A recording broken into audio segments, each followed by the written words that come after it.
Наше сучасне життя насичене стимулами та подразниками. Мобільні телефони, соціальні мережі, шум транспорту, людського натовпу, фільми-бойовики, високий темп роботи тощо.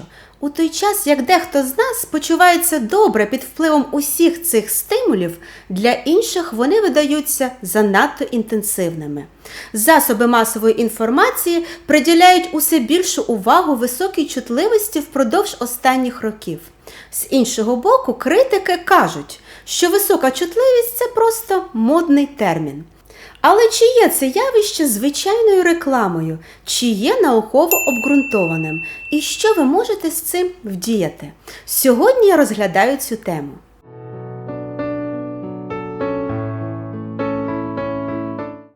Високочутливі люди – це ті, хто особливо гостро реагує на все, що відбувається навколо. Цей термін вперше використала в 90-х роках психолог Арон. Вона присвятила книгу людям із цією особливістю. Будучи дуже чутливою людиною, ви можете відчувати себе інакше, не таким, як усі. Однак наявність високої чутливості не є хворобою. У своїй повсякденній роботі я регулярно зустрічаюся з людьми, які розчаровуються, коли чують, що я не можу поставити їм діагноз гіперчутливості, що ми не можемо це вилікувати. Тому що висока чутливість – це не те, що у вас є, а те, ким ви є. Це риса особистості, що характеризується більш ретельною обробкою інформації в мозку та більшою емоційною вразливістю. Кожна п'ята людина народжується з такою підвищеною чутливістю до подразників довкілля. Високочутливі люди більш чутливі до внутрішніх подразників, таких як почуття, думки та фізичні зміни, біль чи напруга, а також зовнішніх подразників. Це звуки, запахи, світло, рухи, кольори, форми, смаки тощо. Вони більш чутливі до настрою та мови тіла інших. Те, що інші люди сприймають нормально, наприклад, натовп або гучна музика, може швидко стати приголомшливим для високочутливої людини. Ці люди відчувають перезбудження через надлишок подразників, тому вони схильні заглиблюватись у себе, відмежовуючись від зовнішнього світу. Але насправді це явище не є чимось новим. Раніше високочутливих людей називали сором'язливими, загальмованими, боязкими або дивакуватими. Дослідження показали, що висока чутливість є часто спадковою. Різноманітні закономірності в обробці інформації мозком можна виявити за допомогою ФМРТ-сканування. В одному з наукових досліджень із допомогою ФМРТ вивчалася чутливість до сенсорної обробки інформації як наслідок реакції на емоції інших людей. У результаті виявилось, що ділянки мозку, які беруть участь у свідомих процесах та пов'язані з емпатією, більш активні у високочутливих людей. Ці результати свідчать про те, що більш глибоке усвідомлення себе та оточення, а також чуйність є основними рисами цих людей. Є багато книг про високу чутливість, а інтернет наразі переповнений інформацією на цю тему. Але не вся інформація є достовірною, оскільки ще не все досконально досліджено.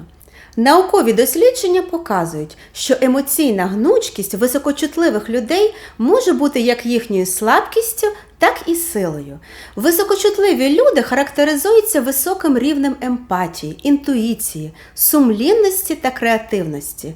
І ці вроджені чинники можна підсилити в позитивному середовищі, як от тепле батьківське виховання та соціальна підтримка.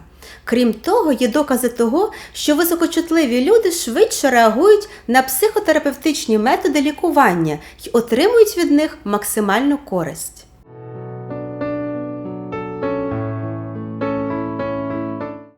Високочутливі люди відрізняються між собою, тому не всі класичні характеристики високої чутливості притаманні кожній людині. По суті, висока чутливість відображає чутливість до впливів навколишнього середовища, як позитивних, так і негативних. Людина має тонко налаштовану нервову систему, у результаті чого вона часто відчуває більше й гостріше за інших. Крім того, обробка стимулів та інформації в мозку більш глибока і ретельна. Це може мати переваги. Наприклад, високочутливі люди можуть інтенсивно насолоджуватись красивою музикою чи витворами мистецтва, або бути дуже точними у своїй роботі. До того ж, вони дуже чуйні. Але ця гіперчутливість може й заважати.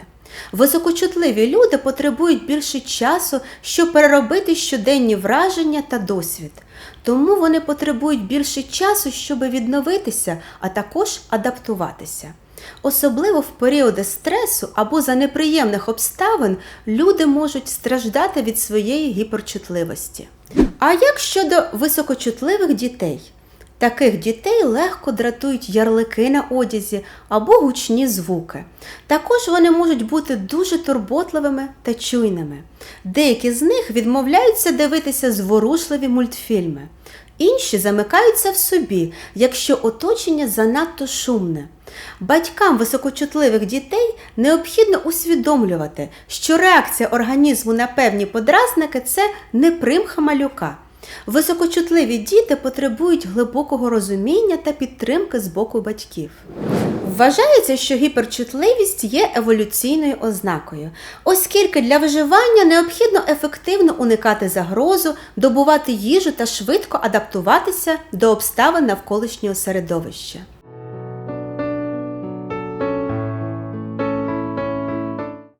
Деякі характеристики високої чутливості збігаються із характеристиками розладів розвитку та розладів особистості, таких як аутизм, синдром порушення активності та уваги та емоційно нестабільний розлад особистості.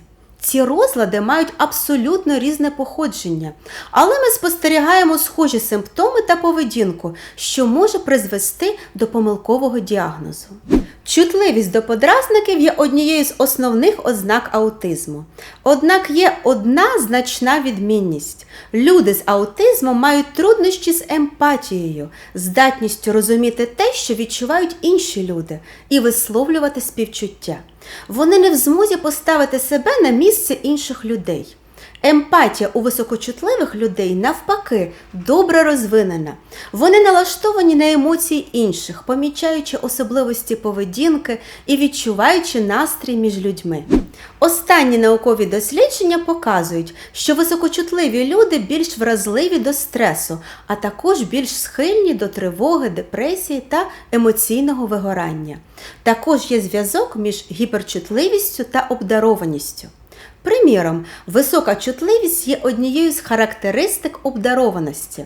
Зрештою, й обдарованість, і висока чутливість є особливостями особистості, а не розладом.